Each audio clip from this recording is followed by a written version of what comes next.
moi, je suis clairement dans la cible. J'ai 35 ans. Je me rends compte que j'ai pas le corps de 20 ans. Je me suis blessé deux, trois fois. Et du coup, qu'est-ce que tu fais et qu'est-ce que tu conseilles pour ce genre de personnes qui anticipent une éventuelle blessure, enfin, ou des blessures déjà présentes et éviter qu'ils récidivent.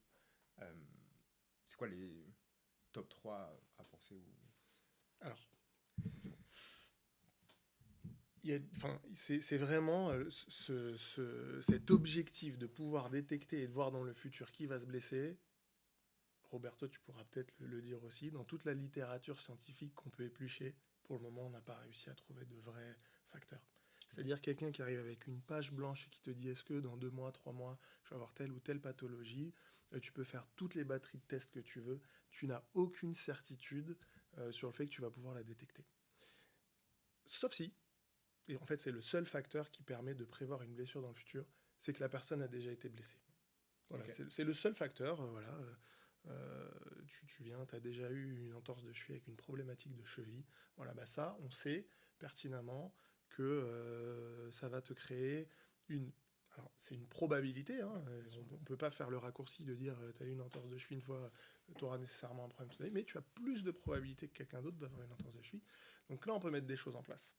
Mais je dirais, c'est la seule chose qu'on peut faire. Après, la prévention, dans un sens un peu plus global, on va peut-être enfoncer des portes ouvertes, mais c'est l'hygiène de vie, quoi. C'est un bon sommeil, une bonne alimentation, être régulier dans ses efforts. Enfin, Non, mais je suis assez d'accord. c'est pas, il n'y a pas de Il n'y a recette, pas de secret, ouais, quoi. il n'y a On pas de va pas inventer secret. l'eau chaude. Je vais peut-être décevoir tout le monde Non, ici mais en disant ça. Je suis désolé, mais on n'a pas c'est vrai de recette. qu'on ne peut pas prévoir quelque chose. On n'a pas l'aspect un peu de cristal qui nous dira écoute, tu vas développer ça dans 6 mois. C'est les antécédents qui vont nous guider. Parfois, on peut avoir certains morphotypes qui peuvent nous guider. Quelqu'un qui se lance sur un sport de course, j'analyse un peu la foulée, la marche, s'il y a un vis statique ou dynamique, un pied plat, un pied creux, je peux peut-être suggérer un appareillage, semelle orthopédique, ou peut-être quelque chose d'instrumental, une échographie ou autre.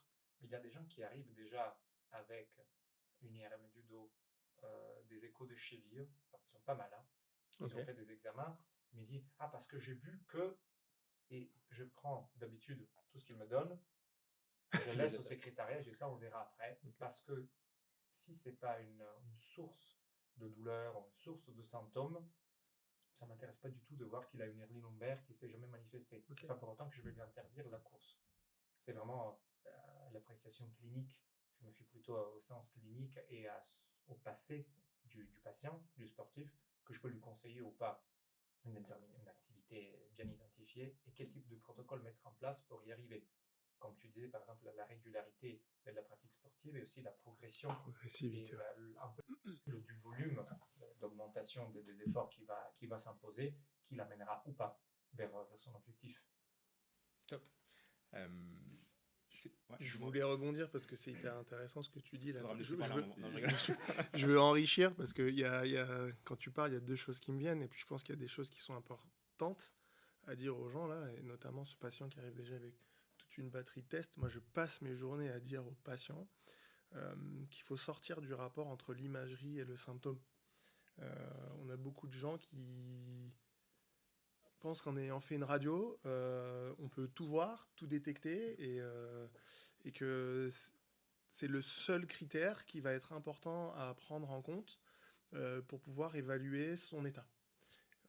Bah ça non, c'est faux en fait, c'est juste un outil supplémentaire pour guider notre clinique aux cliniciens ou aux kinés à prendre des décisions ou à, ou à tirer des diagnostics ou à orienter une rééducation.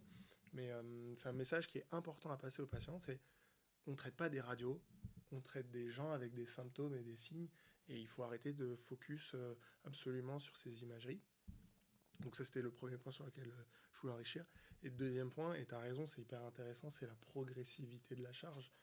Mais d'une certaine manière, nous, en tant que médicaux, kinés, médecins, on n'a que valeur de conseil là-dessus, parce que souvent, c'est plutôt la charge soit de l'entraîneur et soit du préparateur physique.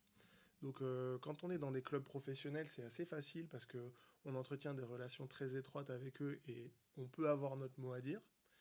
Mais quand on est chez des sportifs amateurs, souvent qui viennent nous voir dans nos cabinets, qui n'ont pas accès à nous tout le temps par téléphone, etc., bah, parce qu'on ne peut pas répondre à tout le monde, bah, là, c'est un petit peu plus dur, quoi, de respecter cette charge, cette progression. Souvent, des fois, les gens ils trouvent des trucs sur Internet qui sont pas pertinents, ils peuvent faire des erreurs aussi. Donc, on a peut-être un rôle à jouer d'ailleurs là-dessus, mais c'était un point important. C'est marrant, c'est bien, j'adore cette discussion parce que du coup, moi, je suis pas peut-être complètement à l'opposé, mais du coup, moi, mon approche en tant que cardiologue, et tu l'as très bien dit, c'est d'évaluer la probabilité qu'il se passe quelque chose d'un événement cardiovasculaire. Sauf que moi, majoritairement, les patients, ils sont toujours asymptomatiques. Et en fait, c'est mon rôle d'évaluer justement la probabilité d'avoir principalement une maladie coronaire pour éviter l'infarctus pendant l'effort ou même après l'effort ou avant l'effort. Et donc du coup là où vous basez beaucoup sur les symptômes, moi je me base uniquement sur les antécédents et sur les facteurs de risque cardiovasculaire. Et en fonction de ça, je vais décider si jamais il y a des examens complémentaires à réaliser. Et bien sûr, par contre, s'il y a un symptôme cardiologique, douleur dans la poitrine ou palpitation ou autre, ça va me donner direct un peu red flag, des drapeaux rouges pour dire ok, on va directement voir ça, ci, ça. Mais moi, même avant, et ce que je conseille, c'est après, surtout une reprise de sport, 35 ans, c'est d'avoir un bilan cardiaque avec plus ou moins une épreuve d'effort pour s'assurer justement qu'il n'y ait pas d'anomalie particulière. Donc moi, j'avais pas cette notion de... Bah, typiquement, moi, j'aurais été le premier patient pour un petit pet de travers, j'ai eu un problème de cheville et tout, de dire ok, je viens avec je sais pas, une IRM ou une échographie, et dire ok, qu'est-ce que vous en pensez, et en fonction d'évaluer le débat, d'évaluer la saison. C'est ça qui fait un peu aussi notre complémentaire. Ouais, heureusement. Non mais c'est intéressant, c'est cool. Parce que moi je serais capable de filer des claques sur tout le monde. C'est une machine, allez-y. Bon, après aller chercher avec le coroner le lendemain, ça serait un peu drôle.